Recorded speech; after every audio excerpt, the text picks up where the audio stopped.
আগের পার্টে তোমাদের দেখিয়েছিলাম মেহেন্দির দিন সকালে আমরা কতগুলো শপিং করেছি, কি করেছি। আর আজকে হচ্ছে পার্ট 2। যদি আগের পার্টটা দেখে না থাকো, যাও আগে দেখে এসো, তারপরে এই পার্টটা দেখো, তাহলে তোমাদের বুঝতে অনেক সুবিধা হবে। মেহেন্দির দিন সন্ধেবেলা যখন শপিং করে ফিরলাম, তখন অলরেডি রিশু চলে এসেছিলো। আর আমরা সবাই মিলে রেডি হতে শুরু করে দিয়েছিলাম। এখানে আমি দাঁড়িয়ে দাঁড়িয়ে পুটুকে রেডি করছি। আর পুটু ভীষণ সুইট, ভীষণ ভীষণ ভীষণ মিষ্টি একটা মেয়ে। আর ও আমারই মতো পুরো সাজুনি, ভীষণ সাজতে ভালোবাসে গো। তারপর এই যে রিশা চলে আসে, আমরা একসাথে অনেক অনেক ভিডিও করি।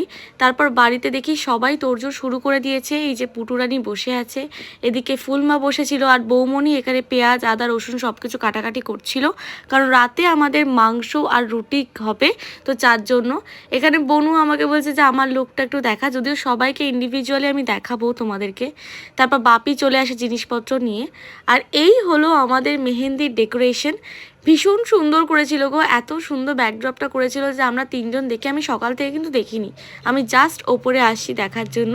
আর আমার বোনু তো ব্যাকড্রপ পেয়েই সঙ্গে সঙ্গে আমাকে ছবি তুলে দেয়, আমাকে ছবি তুলে দেয় বলে শুরু করে দেয়।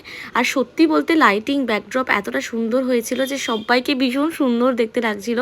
আর এই হলো বনু, তারপর ছিল রিশুর লুক, অ্যান্ড তারপর পুটু বলছিল আমি তুলবো না তুলবো না তুলবো না, কিন্তু আমরা জোর জার করে ওকেও তুলিয়েছি। মানে ও ক্লাস 5-এ পড়ে, বাট ওর হাইটটা দেখেছো, জাস্ট আমার থেকেও লম্বা। আর এই ছিলাম ফাইনালি আমি। আর আমার লুকটা কেমন হয়েছে অবশ্যই তোমরা জানিও।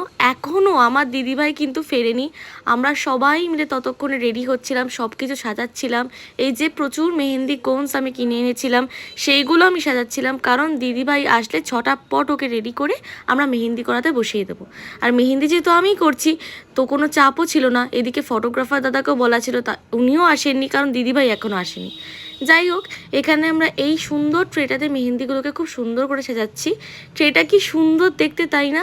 এত সুন্দর স্টোনের কাজ করা ছিল ট্রেটাতে, বাট আমি না কিছুতেই বুঝে উঠতে পারছিলাম না যে মেহেন্দিগুলোকে আমি কি করে সাজাবো। মানে লম্বা লম্বে এভাবে সাজাবো, কিন্তু এভাবে আমার একদমই ভালো লাগলো না। সাধারণত মেহেন্দিকে সবাই দেখেছি যে গোল গোল ট্রেগুলোতে সাজায়, আর আমাদের ট্রেটা ছিল একদম অন্যরকম, একটা কলকা ট্রে।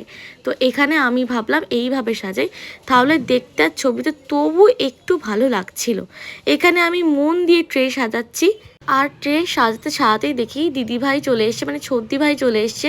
আর ছদ্দিভাই দেখছি একটা নর্মাল জামা কাপড় পরে এসছে, বাট আমরা সবাই ঠিক করেছিলাম মেহেন্দির দিন আমরা খুব সাজবো। এই দেখো, ওকে আমি যতবারই বলছি ও তত বিরক্ত হচ্ছে, বলছে না না আমি সাজবো না সাজবো না। বাট আমরা তো সবাইকেই সাজাবো। আমরা যখন ছবি তুলি, মানুষ যে এইভাবে বিরক্ত করতে পারে তোমরা জাস্ট ভেবে উঠতে পারবে না। তো ফাইনালি মেহেন্দির কাজ শুরু হয়ে যায়। আমি এখন করছি পুটুরানির মেহেন্দি, আর আমি কিন্তু ওর হাতে ইনস্ট্যান্ট মেহেন্দি ইউজ করেছি। তোমরা অনেকেই আমার ছবিগুলো দেখে জিজ্ঞেস করেছিলে দিদিভাই মেহেন্দিটা কোথা থেকে নিয়েছো, কী মেহেন্দি। মেহেন্দিটা হলো সিংয়ের ইনস্ট্যান্ট মেহেন্দি। জানো তো মেহেন্দিটা না পুরো চায়না মেহেন্দির মতো গো, সেরকম ছাল ঠাল উঠে যায়, কিন্তু বিশ্বাস করো একটুও চায়না মেহেন্দির মতো বাজে না। ভীষণ সুন্দর কালার হয়, আর বেশিক্ষণ রাখতেও হয় না। আর সত্যি কথা বলতে কী বলতো, তোমরা অনেকেই আমাকে জিজ্ঞেস করেছিলে দিদিভাই এত ডার্ক কালার কোত্থেকে মেহেন্দিটা নিয়েছো। মেহেন্দিটা কিন্তু আমি বাড়ির পাশের লোকাল একটা শপ থেকে নিয়েছিলাম, কিন্তু বিশ্বাস করো ভীষণ সুন্দর কালার হয়েছে। আর স্টিল নাও, মানে 29 আমি করেছিলাম, ফেব্রুয়ারিতে আমি করেছিলাম মেহেন্দি, এখন অবধি আমার হাতে ডার্ক কালার আছে, ভাবতে পারছো কতদিন আছে। ফাইনালি দিদিভাই পার্লার থেকে ফেরে রাত্রি তখন 10টা সাড়ে 10টা বাজে। লিটারালি আমাদের মাথা খারাপ, আমরা সবাই ততক্ষণে ছবি টবি তুলে মেহেন্দি টেহেন্দি করে বিধ্বস্ত হয়ে পড়েছি। মানে কি একটা যে বাজে অবস্থা।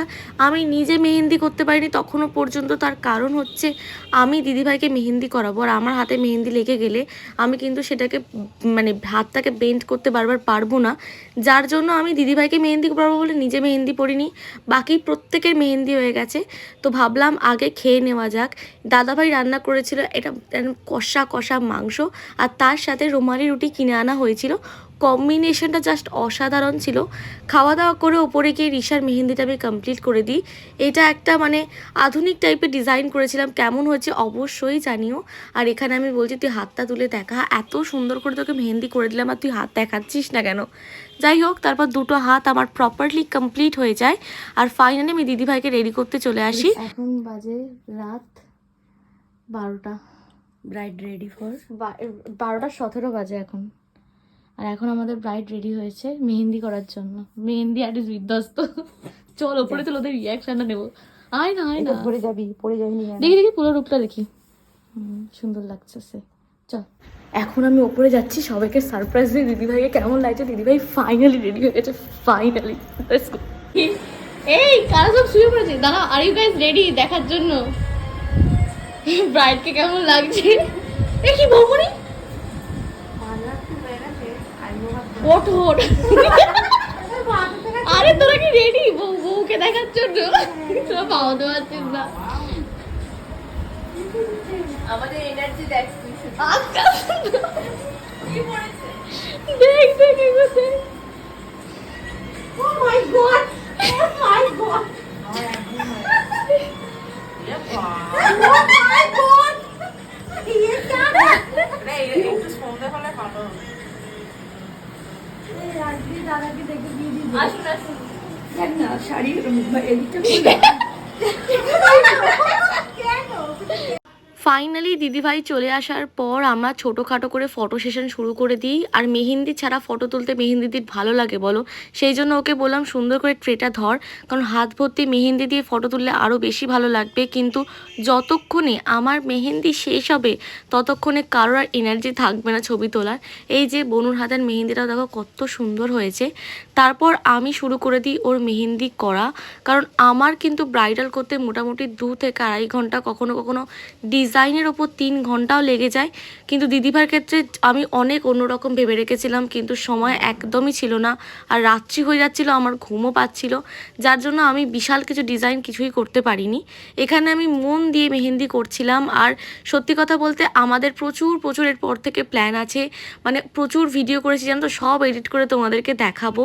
আর আজকে মেহেন্দির ব্লগটা কেমন লাগছে অবশ্যই কিন্তু আমাকে কমেন্টে জানাবে। আর কি করলে হয়তো আর একটু ভালো লাগতো সেটাও আমাকে জানাতে পারো। যদিও দিদির বিয়ে হয়ে গেছে, কিচ্ছু করার নেই, কিছু চেঞ্জ করার নেই, কিন্তু ব্লগটা তো ইমপ্রুভ করাই যেতে পারে। দাঁড়াও তোমাদেরকে দেখাই মেহেন্দিটা কতটা সুন্দর হচ্ছিল। আমি না একটা গাছ কৌটো এঁকেছিলাম দিদির হাতে, মানে দিদিভাই ভীষণ পছন্দ হয়েছিল। আর এখানে বৌমনি জুম করে খুব সুন্দর করে মেহেন্দিটা দেখিয়ে দিয়েছে জানো তো, মানে ভীষণ ভালো লাগছে। আর আমি তো করতে করতে মানে এত ঘুম পাচ্ছিল কি বলবো, মানে ঘুমে ঢুলেই যাচ্ছিলাম, কারণ তখন অলরেডি 1:30-2 বেজে গেছে। আর কি করা যায়, এখানে আমি মন দিয়ে বড় ডিজাইন করে করছি যাতে করে বেশি সময় না লাগে। তারপর আর কি ফাইনালি দেখো সবার জাস্ট অবস্থা। কটা বাজে বৌমনি? রাত্রি। ওই যে ওখানে একজন ঘুমাচ্ছে, এখানে একজন ফোন ঘাটছে। এখন বাজে 2:23 রাত্রি, এখনো আমাদের মেহেন্দি চলছে। আমি বিধ্বস্ত হয়ে গেছি, এর পোজ দেওয়া শেষ হচ্ছে না, এর জামা যেটা পরেছে সেটা খুলে ফেলেছে, এখানে কাঙালির মতো বসে আছে। আর এই হলো আমি। এই আমার ফোনের কভারে মেহেন্দি লেগেছে। এই হলাম আমি।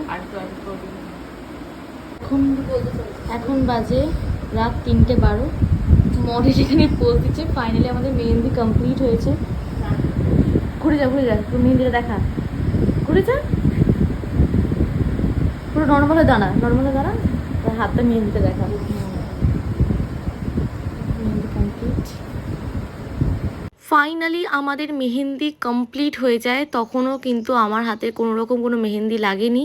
দিদিভাইটা কমপ্লিট করে ভীষণ শান্তি লাগে। তোমরা দেখতেই পেলে ঠিক কতটা রাত্রি হয়ে গেছিলো সব কিছু শেষ হতে। দেখা হচ্ছে আইবুড়ো ভাতের ব্লগে। Tata bye.